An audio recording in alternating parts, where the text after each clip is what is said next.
My guest today is Dr. Ted Warnock. He's a PhD in aerospace engineering. We're talking about artificial intelligence and neural networks. Dr. Warnock, how do you use a neural network in the financial markets to help you trade? Well, basically a neural network can be used to bring in inputs from all the related markets that impact the market that you're interested in trading. And the information from each of those markets can be used to predict what's going to happen in the market that you're interested in. So can you kind of, in layman's term, define what a neural network does or what it is? Sure. A neural network is a model of how we understand human intelligence to work. It is composed of very simple mathematical processing elements. Each element performs a very simple mathematical calculation. However, when these are connected to each other and connected in layers, they can do some very, very powerful pattern matching and pattern recognition. So why is it that neural networks are such a good fit for predicting financial markets? Well, because we're dealing with noisy and fuzzy data. Basically, things happen every day that make sense in markets, and things happen every day that don't make sense in markets. So it's not an exact science. Neural networks are very good at pattern recognition in noisy data. All right, and specifically in TradeShark, how does it give the trader an advantage in the markets? Well, basically, first of all, you have the advantage that many intermarkets are being used to attempt to predict price behavior in the market of interest, as opposed to simply looking at price in the market that you're trading. That's the first advantage. The second advantage is the power of the neural networks that have been trained to recognize patterns when certain events happen, when certain behaviors happen in the market of interest, as well as the intermarkets. The neural networks in TradeShark are able to predict what the effect will be on the market of interest price. How powerful is it to have all this power on your desktop at home or in an office for an individual trader? Oh, it's an amazing capability. You know, years ago, you'd been talking supercomputers and huge teams of people to make something like this happen. Today, you've got this kind of capability in your own PC right on your desktop. And all of that is transparent to the trader who's simply interacting with a very nice price chart of the market of interest. So speaking of teams of people, I know that TradeShark has got teams of people that have worked really hard to develop this. Yes, absolutely. I'm sure of that. This is no small feat. All right, let's talk about specifically how a neural network works in the software. Do I have to understand neural networks and how they work and what they do to trade well with this? No. Basically, every day, market information is ingested into the software. The neural networks process that information very, very quickly. We're talking seconds, and provide their predictions.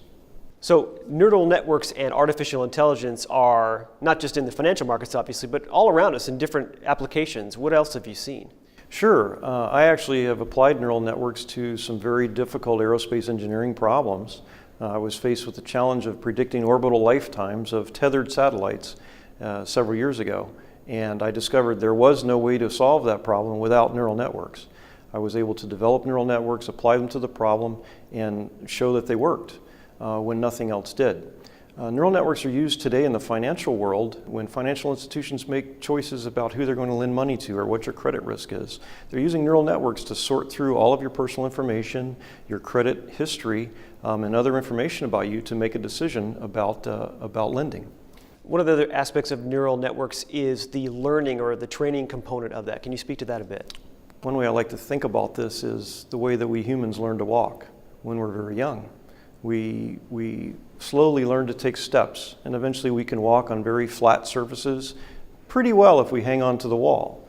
Later on, when we've fully mastered the art of walking, we're able to walk uphill, downhill, run, go sideways, jump, do all kinds of interesting things just from that basic skill that we first learned at a very elementary level.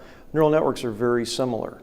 They're shown training data that consist of inputs and outputs. Basically, the network is given a set of inputs, it calculates an output.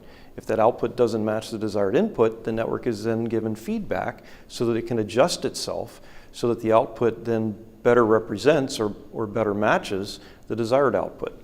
So it sounds like any software really could be taught to backtest well, which TradeShark certainly did, but it's going forward where it really sets itself apart. Absolutely. And what I've seen in my experience is that there is an art and a science to training. You can overtrain networks to the point that they will represent the training data very, very well. But when you try to interpolate, or even worse, extrapolate with the networks, they don't do very well. What I saw in TradeShark when I looked at forward test data was extremely good performance across the board, which tells me that the networks have been designed and trained very, very well. There may be people out there that think that for whatever reason, neural networks don't work or can't be applied to the financial markets. What do you say to that? Well, I'd have to say that from my experience, I've seen neural networks do some very amazing things. Most people are familiar with the simple XY plot, right? We can plot some equation, y equals x squared on an XY graph, and we might be able to figure out the equation for that particular curve, right? If all I knew were the data points. Think about neural networks from this standpoint. What if I had 25 inputs, right, and a single output that I'm looking for? Would I even be able to visualize that as a human and figure out how to take those 25 inputs and predict or calculate that one output? The answer is not only probably not, but no. And I have seen neural networks do exactly that in real world problems. Ergo, the financial markets. We are talking about massively interconnected markets that all impact other markets. We're attempting to look at the way those intermarkets perform, or what those intermarkets are doing, and predict what our market of interest is going to do. That's exactly the sort of things that neural networks are very, very good at. Dr. Warnock, thanks for being here. Thank you, Tim. We've been talking about neural networks and the TradeShark software with Dr. Ted Warnock.